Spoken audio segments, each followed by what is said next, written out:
चलिए सीधे रुख करते हैं काशी का। मॉडर्न बनारस पर चर्चा हो रही है।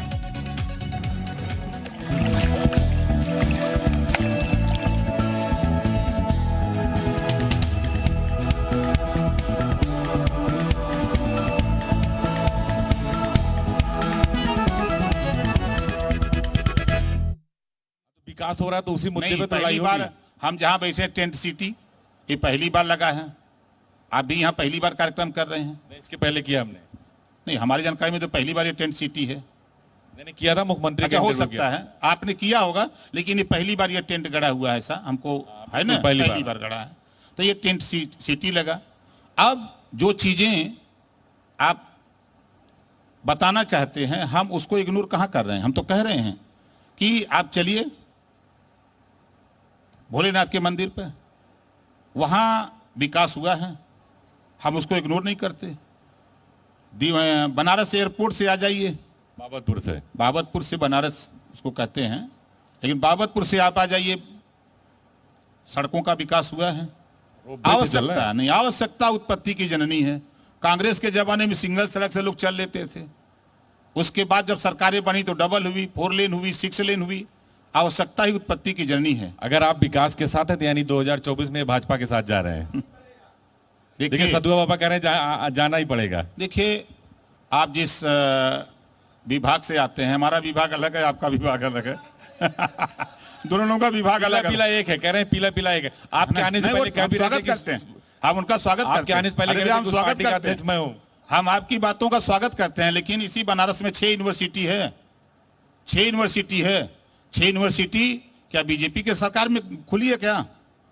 आप बताओ, 6 यूनिवर्सिटी खुली है क्या बीजेपी गवर्नमेंट में खुली है? पहले से खुली है ना। भोलेनाथ जी का मंदिर आज से बना है कहा? आपने अभी बताया ना कि कॉरिडोर बहुत लंबे समय से बना है। हाँ, उसका विकास, जो रास्ते की अवरुद्ध थे, तमाम चीजें थी, लेकिन उसमें हम आपसे कहूंगा कि जरा उसमें देख लीजिएगा कि जो पैसा लग रहा है, कल तक फ्री में था, कल तक दर्शन करना फ्री था, आज तो पैसा लग रहा है। सुन रहे भी, गए भी हम भी नहीं हैं, लेकिन अब आप लेंगे बता सकते हैं उस पे भी टैक्स हो गया। वो कौन लोग ले रहे हैं टैक्स? यहाँ बनारस का नहीं होगा। अच्छा, आप इस बात को मानते हैं कि बीजेपी काशी, अयोध्या, मथुरा, चित्रकूट, प्रयागराज, नैमिषारण्य, जो विंध्यवासिनी कॉरिडोर, जो धार्मिक स्थल है, उसको आगे रखती है? वो पहले धर्म को आगे रखती है, फिर राष्ट्रवाद को रखती है, और उसी राष्ट्रवाद से धर्म को जोड़ती है, और सारी पार्टियां उसके आगे फेल हो जाती हैं। क्योंकि वो देखिए 14 से कोई नहीं, 14, 17, आपको बता दूं, सब चुनाव जीत, कोई नहीं फेल है, फेल कोई नहीं है। गठबंधन करने में लोग फेल हैं, सही बात तो ये है। आपका गठबंधन किसके साथ? आखिरी सवाल, आगे आपका गठबंधन 2024 में किसके साथ? और अभी तो हम जनता के बीच में हैं।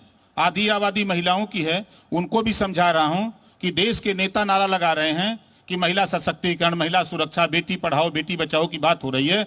मैं कह रहा हूं कि लोकसभा विधानसभा में आधी आबादी महिलाओं की है, आधी सीटें इनकी आरक्षित कर लो, ये खुद कानून बना लेंगी।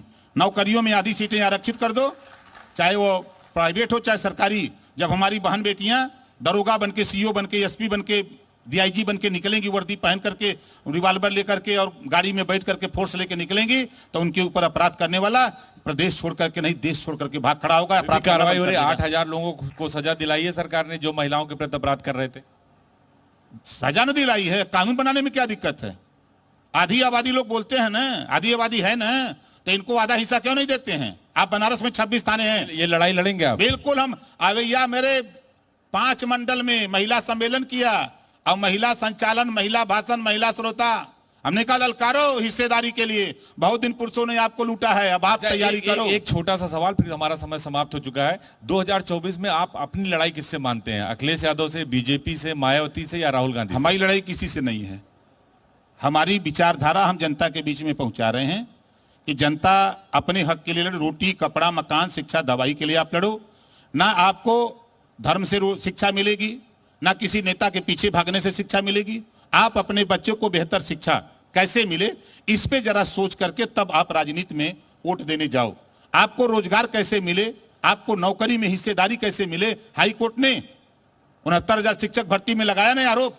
पिछड़ा वर्ग आयोग ने कहा, मुख्यमंत्री से मैं खुद मिला इस मामले को लेके, मुख्यमंत्री ने कहा अधिकारियों की वजह से 22,000 पद में घपलेबाजी हुई है। तो इस बात को स्वीकार किया।